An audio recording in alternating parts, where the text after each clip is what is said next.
नमस्कार. कसे आहात सर्वजण?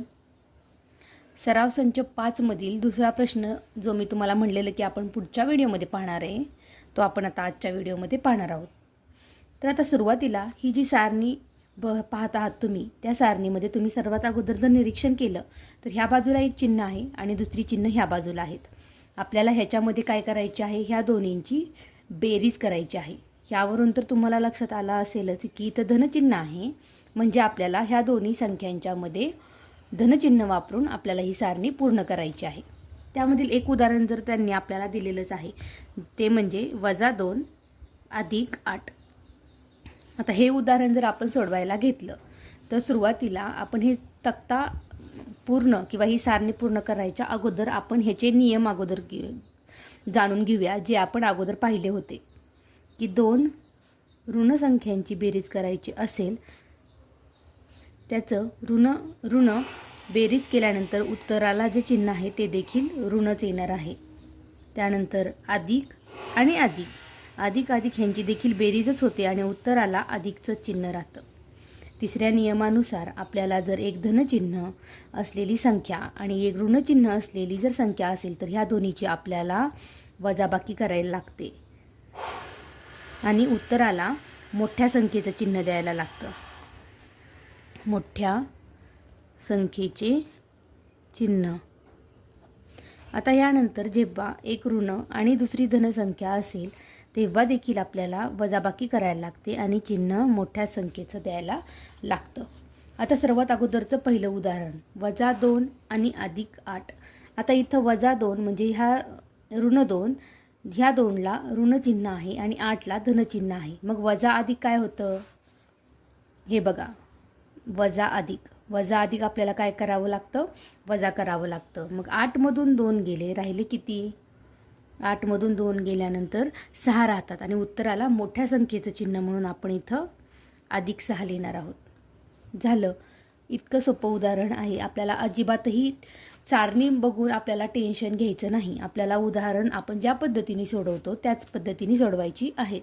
आता दुसरी संख्या किंवा सारणी पूर्ण करण्यासाठी आपल्याला काय करावं लागेल, तर अगोदर घ्यायचा 6, अधिकचं चिन्ह आणि त्याच्यानंतर येणार 8. आता हे तर आपली नॉर्मल जे आपण बेरीज वजाबाकी करतो त्यापैकी ही बेरीज आहे. इथं धनचिन्ह आहे, इथं धनचिन्ह आहे. 6 + 8 किती होतात? 14.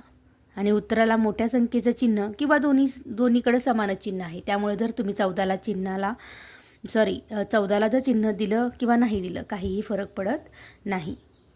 पुढं आहे 0 + 8. 0 लिहायचा, अधिक लिहायचं आणि 8 लिहायचं. आता हे 0 + 8 कोणत्याही संख्येमध्ये आपण जेव्हा 0 मिळवतो किंवा कमी करतो त्यावेळेस उत्तर तीच संख्या येत असते, म्हणजेच इथं देखील 8च उत्तर राहणार आहे. त्यानंतर येत आहे ती म्हणजे -4 किंवा ऋण4 + 8. पहिल्या उदाहरणासारखंच इथं एका संख्येला ऋणचिन्ह आहे, दुसऱ्या संख्येला धनचिन्ह आहे. मग धन आणि ऋण असल्यानंतर नियमानुसार आपल्याला काय करायला लागतं, धन आणि ऋण आपल्याला वजाबाकी करावी लागते. मग मोठ्या संख्येमधून आपण छोटी संख्या वजा करणार. 8मधून 4 गेले, राहिले 4 आणि मोठ्या संख्येचं चिन्ह म्हणून ह्याच्या पुढं येणार धन. हे धनचिन्ह आपण दिलं किंवा नाही दिलं तरीही उत्तरामध्ये चालू शकतं. फक्त धनचिन्हाच्या बाबतीतच हा नियम आहे, हे देखील तुम्हाला लक्षात ठेवायचं आहे. आता इथं आणखीन एक आपल्याला उदाहरण करायचे आहेत, 1, 2 आणि 3 ह्यासाठी सुद्धा पद्धत तीच आहे की अगोदर तुम्ही काय करणार, हे घेणार ऋण2, त्याला अधिकचं चिन्ह पुढं आणि 4. ऋण2 आणि +4 किती होणार आहे? धन आणि ऋण किंवा अधिक वजा होतं, म्हणून 4मधून 2 गेले, राहतात 2 आणि उत्तराला मोठ्या संख्येचं चिन्ह म्हणून अधिक. हे दिलं किंवा नाही दिलं तरी चालेल. आता मी पटपट उदाहरण सोडवून घेते, वेळ वाया न घालवता. 6 + 4. 6 आणि 4 किती होतात? 10. संपलं, इतकंच. पुढं आहे 0 + 4. 0 + 4 किती येतात? 4. त्यानंतर ऋण4 किंवा -4 + 4. अधिक वजा काय होतं? वजा होतं, म्हणून 4तून 4 गेले 0. आता इथं महत्त्वाची गोष्ट म्हणजे ऋण किंवा धन. शून्याला कोणतंही चिन्ह नसतं, धनही नाही आणि ऋणही नाही, तो कुणाच्याच घरचा नाही, तुमच्याही नाही आणि माझ्याही नाही. त्यामुळे 0 फक्त आपल्याला आहे तसा लिहायचा आहे. आता त्यानंतरचे पुढचं उदाहरण, -2 अधिक -3. आता इथं 3 चिन्ह आली, वजा अधिक वजा. ह्या ठिकाणी आपल्याला काय करायला लागेल? आता हे उदाहरण थोडंसं तुम्हाला खाली सविस्तर सोडवून दाखवते. -2 अधिक -3.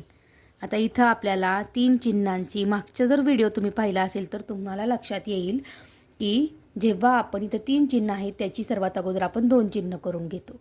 मग -2 लिहायचं, अधिक वजाची आपल्याला काय होते, वजाबाकी होते, म्हणून वजा लिहायचं आणि 3 लिहायचं. आता इथं 2 चिन्ह झाली. आता ही जी स्टेप आहे ह्या स्टेपला आता आपल्याला लक्ष द्यायचं नाही. आता पुढची स्टेप काय आली, -2 आणि -3. मग आता ऋणसंख्या आल्या दोन्हीही. जेव्हा दोन्हीही ऋणसंख्या असतात तेव्हा त्यांची आपल्याला बेरीज करायची असते. म्हणून 3 आणि 2 होतात 5 आणि उत्तराला ऋणचिन्ह म्हणून ह्याचं उत्तर आलं -5. बेरीज करून ऋणचिन्ह. आता इथं सारणीमध्ये आपण उत्तर लिहूया. इथं येतं वजा किंवा -5. आता पुढची संख्या काय आहे, 6 अधिक -3. इथं देखील 3 चिन्ह आहेत. 6ला धनचिन्ह आहे जे की दिसत नाही, म्हणजेच आहे, आणि अधिक वजा वजा. मग इथं पण काय राहणार आहे, लक्षात घ्या, 6 अधिक -3. मग आपण इथं काय करणार, 6 अधिक वजा वजा आणि 3. 6 मधून 3 गेले 3. मग उत्तर काय आलं, 3. मग आता आपण इथं काय उत्तर लिहूया, 3.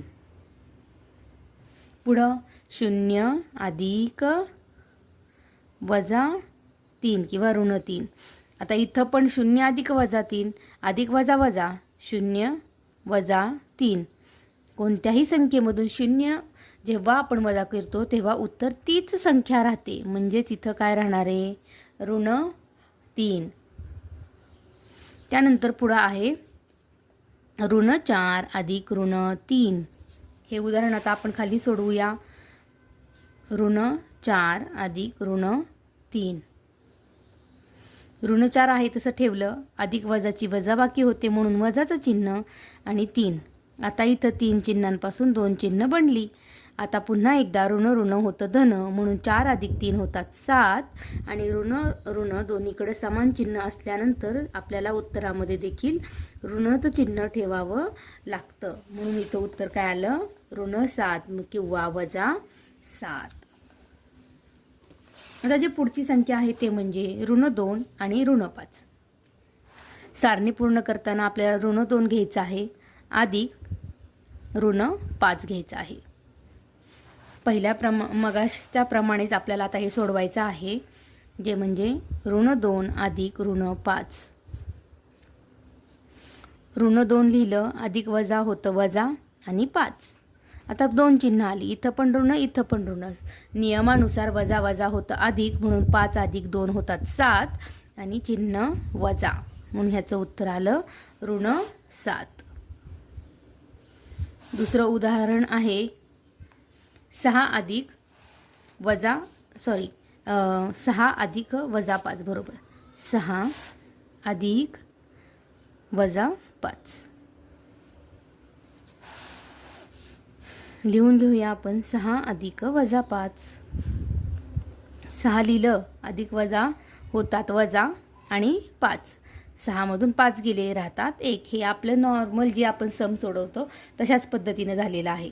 किंवा इथं जर तुम्ही पाहिलं तर 6च्या पुढे अधिक चिन्ह येतं आणि धनऋण आपण ऋणच करतो म्हणून आपण ऋण केलं, आणि मोठ्या संख्येचं चिन्ह म्हणून आपण काय करणार, इथं 1ला धनचं चिन्ह आहे जे दिलं नाही तरी चालतं, म्हणून आपण फक्त 1 लिहिलेलं आहे, जे आपण आता इथं सारणीमध्ये लिहूया.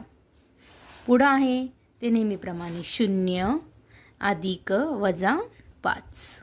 आता इथं पण तीच पद्धत, 0 अधिक -5.